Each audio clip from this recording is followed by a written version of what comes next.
Buenas tardes con todos. Mi nombre es Alexandra Arana Blas. En estos momentos soy estudiante de posgrado en la Universidad de Pittsburgh, en Estados Unidos. Eh, Estudié literatura hispánica en la Pontificia Universidad Católica del Perú. Me gradué en 2016 y mi tesis, que la sustenté en 2017, fue esto sobre eh, la investigación sobre personajes femeninos queer en la literatura peruana de los años 90. Y en fin, el día de hoy estoy aquí, muchas gracias a la invitación de Greta y de la universidad. Hoy día de hoy voy a presentar mi trabajo, especialmente mi investigación alrededor de la cultura pop asiática y cómo es que se presenta a los personajes femeninos queer en Asia, ¿no? Especialmente en lo que sería eh, la, el anime y el manga, ¿no? Entonces, bueno, aquí una diapositiva voy a presentar lo que sería más adelante el libro que se publicó este año titulado En el Jardín de Lirios, el amor entre mujeres en la cultura pop asiática. Eh, Algunas de las investigaciones que he hecho más allá de, de lo que sería los afectos disidentes, los cuerpos femeninos, ¿no? También estuve trabajando en Lima, ¿no? Bueno, en Lima, en Perú, lo que sería comunidades en el interior del país, sus fiestas. Me he dedicado, más allá de la literatura, a investigaciones de cultura pop en general, ¿no? Videojuegos, empecé con videojuegos, algunas películas peruanas, y ya para el 2016 más o menos me metí de lleno a estudiar lo que sería cultura asiática, específicamente cultura japonesa. Un poco de contexto, ¿no? Para que sepan cómo nació este libro. Eh, este libro, que esta es la carátula, que fue editada por la revista peruana Crónicas de la Diversidad, y el prólogo lo hizo la profesora Carla Sagasti, con la que hice estas investigaciones de comunidades y sus festividades en el interior del país, específicamente en la comunidad de Saxamarca, en Ayacucho. Pero ¿cómo nació este libro, no? Este libro nace de varias investigaciones, eh, no solamente en la Pontificia Universidad Católica del Perú, donde llevé un curso eh, sobre el anime como fuente de redacción. Ahí hice un artículo final y de hecho fue compartido porque seguía todos los lineamientos de investigación, ¿no? El tema de investigación había sido sobre la forma como se presenta visualmente el deseo entre mujeres en Shinsekai Yori y comparado con el deseo velado, se podría decir, en otro anime muy popular del momento que era Mahou Shoujo Magica Madoka, ¿no? Y ya, bueno, entonces recopila el libro, trabajos publicados en la Católica, también en la página web de Sugoi, que para esto Sugoi fue una revista en los años 90 muy importante, que difundía temas de cultura pop japonesa en el Perú, sobre todo temas de anime, y tuvo un club donde se proyectaban distintos animes que ellos mismos traducían, subtitulaban, ¿no? Eh, entonces, ellos no solamente tenían ese club, sino que editaban una revista que se publicó del 97 aproximadamente hasta el 2010, más o menos, y ahora se está volviendo a editar en formato físico, ¿no? Pero bueno, empecé a participar en Sugoi desde el 2016 más o menos, donde publicaba algunas pequeñas notas para la página de Facebook, y también ya con la pandemia del 2020 y un grupo de chicas comenzamos a redactar mes a mes, ¿no? Por todo un año, artículos de corte de difusión y académico, ¿no? Y sí, y bueno, también parte de los artículos nacen de exposiciones que hice en el Círculo de Estudios Japoneses Tenjin, ¿no?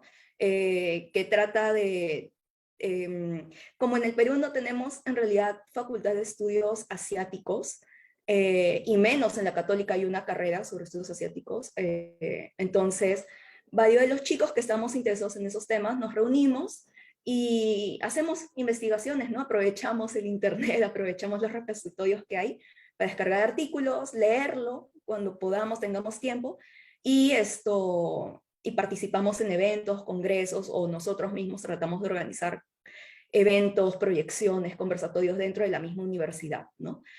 Eh, entonces, en todo ese contexto donde se reúnen todos los artículos que hice desde el 2016 más o menos en adelante, es que Crónicas de la Diversidad me contacta para apoyarlos en la producción de una revista, de un número de su revista, ¿no? Dedicado a temas de producción de cómic y manga LGBT en el Perú.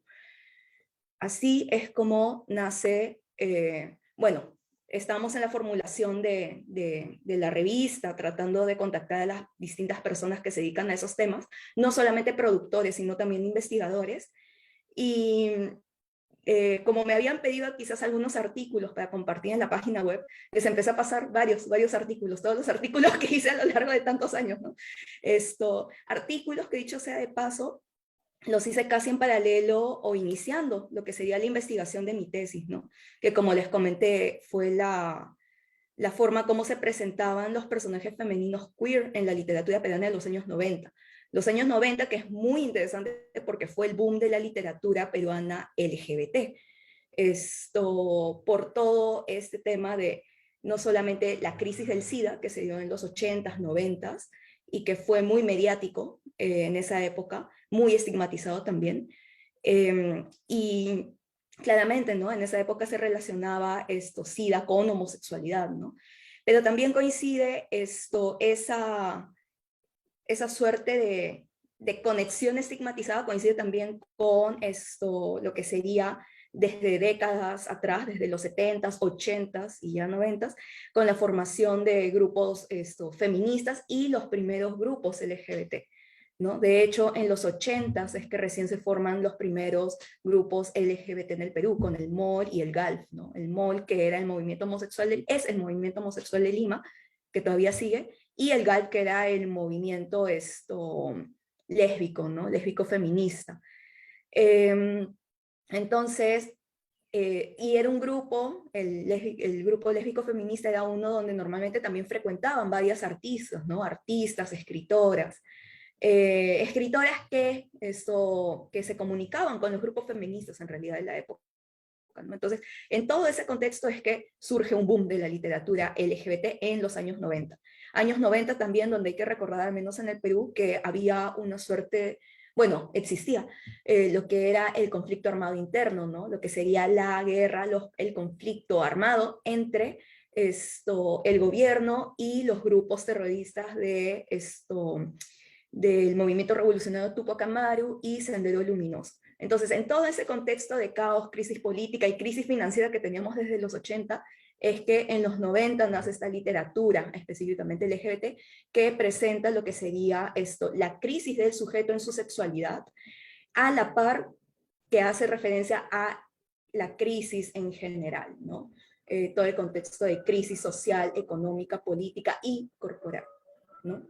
Entonces, nada, con esas investigaciones que estuve llevando a cabo, al mismo tiempo, pues y eso fue el 2016, 2017, desde el 2015 en realidad, empecé a hacer investigaciones gracias a Tenjin, en realidad, empecé con Tenjin y un poco en paralelo con Sudoy, hice un paralelo de estudiar casi los mismos temas de representación o cómo es que se presenta el cuerpo, se reciben los cuerpos femeninos, las disidencias sexuales en Japón, ¿no? Con algunos productos que me gustaban, que en realidad era el anime y el manga, ¿no? Eh, entonces sí, con esas investigaciones en paralelo es que al final terminó saliendo ese libro y estos artículos, ¿no? Que de hecho en total son como casi 120 páginas. Eh, Como se podrán dar cuenta, ¿no? El libro está dividido en una sección de artículos, notas, entrevistas y anexos, ¿no? Eh, Estos artículos, la mayoría fueron escritos en el contexto de pandemia, ¿no? No podría darle otra explicación a por qué se llegó a escribir tanto si no hubiese sido por todo el tiempo que uno estaba dentro de casa, tratando de distraer un poco la mente. Pero sí, bueno, entonces los artículos en realidad están en orden cronológico, ¿no? De cómo es que los he ido escribiendo. Eh, una de las cosas más interesantes del libro para mí es que esto tiene todavía la marca de que fueron publicadas en línea, ¿no? Entonces, hay varias notas donde dice, para este tema se puede entrar a este otro artículo, ¿no? Ese libro está muy pensado todavía rescata, ¿no? Al menos el tema de que originalmente los artículos fueron escritos para una página, ¿no? Para la virtualidad. Ya si lo volviese a reeditar, probablemente, y lo sacase en físico, probablemente tendría que pensarlo como ya dejando de lado tantos links web. Pero bueno, entonces hay artículos sobre Shinsei Kayori, Lesbian Experience with Loneliness, Koe no Katachi, Listen the Bluebird, The Story, Kakegurui, los mangas de Moto Hayo, que es una de las autoras más, más reconocidas, ¿no? De lo que sería la fundadora del shoujo de los años 70, ¿no? Junto con Ryoko Ikeda y demás autoras, ¿no? Del grupo del 24. Luego, hablando del grupo de 24, ¿no? También analicé la obra de Lady Oscar, de Ryoko Ikeda, que fue muy importante en el Perú. En los años, llegó en el Perú en los años 80 aproximadamente. Y de hecho, es muy interesante también esta serie, porque su llegada coincide con todo el surgimiento de los movimientos feministas y LGBT en el Perú, ¿no? Y es una obra que también si vemos cómo ha influenciado a las futuras generaciones, de hecho hay referencias a esa obra en distintas obras literarias peruanas ya más recientes, ¿no? Del 2000 en adelante, que rescatan el tema LGBT, pero también ya lo unen con la cultura pop, ¿no? De hecho, hay como 3 novelas acá en el Perú, estoy en Estados Unidos, pero hay, en fin, en el Perú, hay 3 novelas LGBT que rescatan la cultura pop. Una es Cromosoma Z, otra es Kimo Kawaii del 2015 y otra es Compórtense como señoritas del 2019, si no me equivoco. Cromosoma Z es del 2017. Entonces, las 3 mencionan Lady Oscar y mencionan una serie de animes que tienen esta temática shoujo y también queer, ¿no? O también algunos animes shonen que también tienen alguna suerte de performances diversas, ¿no? Como por ejemplo Caballeros del Zodiaco. Y ya bueno, siguiendo también un análisis de personaje de la serie Love Live, que es una serie idol, donde es un mundo prácticamente completamente femenino. Eh, y lo que analizo ahí es las performances, ¿no? El género, pero también las relaciones homosociales que se pueden dar, ¿no? La homosocialidad es esta suerte de interacciones entre personas en un contexto donde todas pertenecen a un mismo sexo, ¿no? Entonces, al haber este tipo de espacios donde solamente hay interacción entre personas del mismo sexo, inevitablemente se van a dar esta suerte desde amistad hasta relaciones con un cariz más o menos romántico, ¿no? De hecho, quienes habrán estudiado en un colegio femenino o en un colegio masculino no podrán negar, no podrán negarlo. De hecho, yo estudié en un colegio femenino, conozco gente que estudia en un colegio masculino, porque en el Perú y sobre todo en Lima sigue siendo muy separada la cosa, ¿no? Como que de espacios masculinos, espacios femeninos, que de hecho eso también es muy interesante, hay un paralelo con Japón ahí, y sería muy interesante pensar si es que lo mismo es en toda la realidad latinoamericana, pero en fin, o sea, sabiendo esa realidad de cómo son los espacios femeninos y cómo son los espacios masculinos, entonces no se puede negar, ¿no? De que hay esta suerte de relaciones homosociales, que al menos en el caso de las mujeres entraría en lo que sería lo que se llama, ¿no? Lo que llaman algunos autores el continuum lésbico, ¿no? Toda esta gama de relaciones que puede haber, desde amor platónico, amistad, solidaridad, hasta una suerte de atracción sexual, erótica, ¿no? Sí. Y luego cierro la parte de artículos con un análisis de algunos cuentos del libro Cromosoma Z de Jennifer Thorndike, ¿no? Y cómo es que tiene una suerte de intertextualidad con no solamente temas del anime y manga, sino también hace referencia a la comunidad de fans, ¿no? En el Perú. Es muy interesante este libro de cuentos porque aparte de que la mayoría de estos hablan sobre las relaciones entre mujeres dentro del continuum lésbico, también cada cuento está ilustrado tiene una ilustración en estilo manga, ¿no? Y cuando uno lo analiza en paralelo con cómo fue la producción del manga en el Perú, sobre todo gracias al grupo Sugoi en los años 90, porque el grupo Sugoi tenía, en su revista sacó un suplemento, sacó varios suplementos, ¿no? Donde se publicaban mangas hechos por artistas peruanos, ¿no? Estaba la Mangakan, la Tenkaichi y la Yada, ¿no? La Mangakan era sobre todo estas series donde se publicaban mangas donde que iban a tener una suerte de continuidad, ¿no? La Tenkaichi era como quien dice one shot, o sea, una sola entrega o donde los artistas tenían un poco más de flexibilidad para la entrega de sus trabajos, ¿no? Y la Yada era la publicación de manga hentai o pornográfico. Entonces, ya bueno, en todo este contexto es que nace una cultura de fans de anime en el Perú y bueno, Jennifer Thorndike con su libro Cromosoma Z trata de presentar estas relaciones entre mujeres y reflexionar cómo es que en estas relaciones entre mujeres y sobre todo en los grupos de fans puede haber esta suerte de tensiones amorosas, ¿no?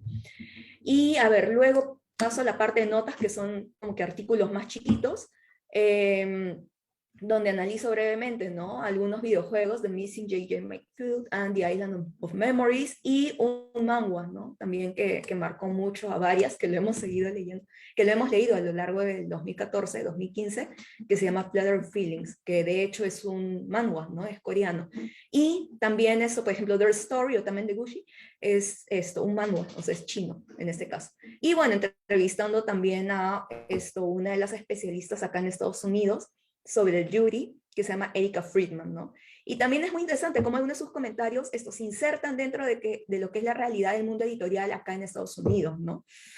Por ejemplo, la realidad en Latinoamérica es que muchas veces no nos llegaban los mangas, ¿no? Yuri, o los mangas lésbicos, ¿no? Yuri es o el manga Yuri sería como decir el manga lésbico, ¿no? Entonces, no nos llegaba y qué forma de consumo tenemos a través de Internet, ¿no? Prácticamente nuestro consumo es de los foros o traducciones ilegales, ¿no? Muchas veces que son traducciones en castellano a través del inglés, ¿no? Pero bueno, en fin, ¿no? Todas sus impresiones y también un poco para reflexionar cuáles son las diferencias, ¿no? Entre el mercado norteamericano, quizás europeo, y también cómo es la realidad del mercado latinoamericano, ¿no? Y bueno, en anexos están todas las ponencias que hice sobre Yuri, ¿no? Y manga y anime en general. Y nada, entonces aquí son algunos de las obras que se han analizado: Kakegurui, Cromosoma Z, el manga de Lady Oscar, el tomo 1, en realidad analicé esa vez, también de Gucci y Lisa and the Bluebird. No todos son animes Yuri, en realidad. Quienes han visto Kakegurui, que está en Netflix, por si acaso, lo recomiendo mucho, es un anime sobre apuestas, sabrán que no es Yuri, pero hay muchas tensiones lésbicas en la serie, ¿no? Y tiene una razón de ser, ¿no? En todo este contexto de los excesos, de la exploración total de los sentidos, ¿no? Eh, y yo lo vinculo mucho a lo que sería, por ejemplo, narrativas, por ejemplo, como el tema de la locura, según Bakhtin, ¿no? O también lo vinculo a lo que serían las novelas del Marqués de Sade, que son novelas eróticas en realidad. Y también lo termino vinculando un poco a las imágenes de la femme fatale o la vampiresa en la literatura, específicamente con La Condesa Sangrienta de Alejandra Pizarnik, ¿no?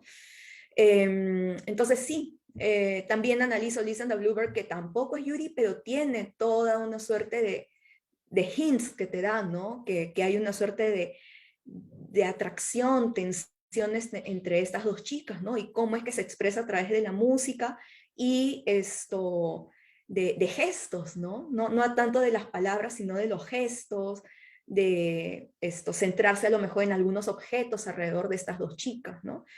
Y varios paralelos, ¿no? De hecho, es una serie que tiene que ser leída muy en relación con la serie original, ¿no? De la que viene, que es Hibiki Euphonium, y la relación en paralelo que hay con la protagonista y la que sería su mejor amiga, ¿no? Con Kumiko y Reina, ¿no?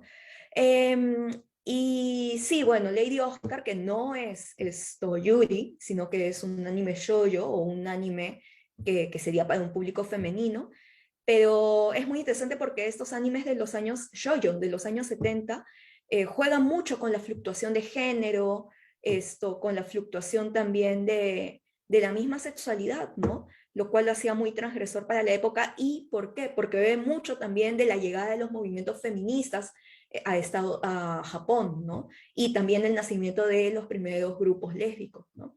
Y también hay toda una tradición previa desde inicios del siglo XX, esto, de la literatura de clase S, ¿no? Que fue publicada en las revistas para chicas japonesas de esa época, y también, ¿no? Muestra esta suerte de amistades femeninas donde podían entrar dentro de lo que sería la amistad apasionada, ¿no? Y sí, esas son algunas de las obras que analizo, ¿no? Y también, bueno, esta es la revista que les digo que estábamos preparando con Crónicas de la Diversidad, que de hecho ya salió en marzo. Eh, y aquí son algunos de los artículos, ¿no?, que se rescatan. Por ejemplo, algunos títulos de mangas LGBT hechos en el Perú por José Luis del Castillo, una memoria escrita por una de las participantes del grupo Michi Michi, que producía manga yaoi y también produjo manga yuri, ¿no? No solamente se quedó en el yaoi, porque de hecho una de las cosas muy comunes en el grupo de fans otakus, y sobre todo esto de chicas que consumen productos sobre relaciones LGBT, normalmente suele ser de que producen y consumen solamente yaoi, ¿no? Pero ¿qué pasa con el yuri? ¿Qué pasa con el consumo y producción de narrativas lésbicas, ¿no? Normalmente hay un gran vacío ahí, ¿no? Y de hecho es muy rescatable de que este grupo haya querido ir más allá de la producción de yaoi y haya también explorado el yuri, ¿no? Eh, Luego hay dos secciones donde he participado, una donde he escrito sobre las influencias del yuri en la literatura peruana, y todo el contexto en el que llegó el anime y en el que también todo el contexto del feminismo y los movimientos LGBT en el Perú, y cómo todo eso va en paralelo y permite finalmente del 2000 en adelante lo que sería la producción de una literatura LGBT con la inclusión de temas de anime y manga, ¿no? Y cultura pop en general. Una entrevista donde, en fin, hablo un poco de mi carrera, de lo que he investigado, de los temas que me interesan, y también una suerte de testimonio, ¿no? Donde también hay mucho de lo que sería el surgimiento de mi yo como fan, ¿no? De otaku e investigadora. Luego varios artículos, ¿no?, donde se analizan lo que sería lo que sería la misma producción de manga LGBT en el Perú, títulos en particular, ¿no?, en general. Aquí Elizabeth Peláez, que es una colega, también investigadora, ha analizado Kimo Kawaii, que es otro de las novelas LGBT que les he contado. Luego Tadeo Palacios, que me hizo una suerte de reseña del libro. Elizabeth, que vuelve a hacer una suerte de resumen de una conferencia que ella organizó para el grupo Satori, donde hace una suerte donde coloca, ¿no?, cuáles son los términos a las definiciones que varias de las especialistas hemos dicho durante el evento, ¿no?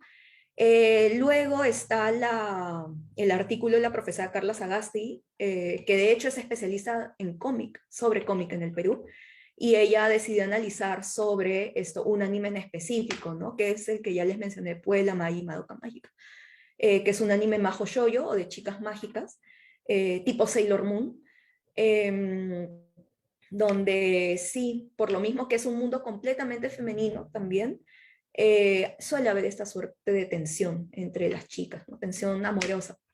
Luego la poeta Gia Lujuria ha analizado también algunos otros títulos de manga, ¿no?, sobre todo ella centrándose en el yaoi o boys love. También analizó otro título, ¿no? Tunki, y así. Un cómic de Chechi, que es el que es el diagramador de la revista, y bueno, acá en la carátula yo. Y a ver, ¿qué más? Y bueno, eso sería todo de mi parte. A lo mejor no sé si me estaré salteando algo, ya Greta me dirá. Pero bueno, aquí les dejo mis redes por si quieren contactarme. Les recomiendo que sigan el grupo Tenjin, el grupo de estudios que estoy coordinando, que sigan sus actividades, y también síganlos por Facebook, por favor, y cualquier duda que tengan sobre estos temas en particular, sobre temas LGBT en el Perú, eh, y también en el anime y manga, bueno, me pueden escribir y contactar por estas redes. Y eso sería todo de mi parte. Muchas gracias.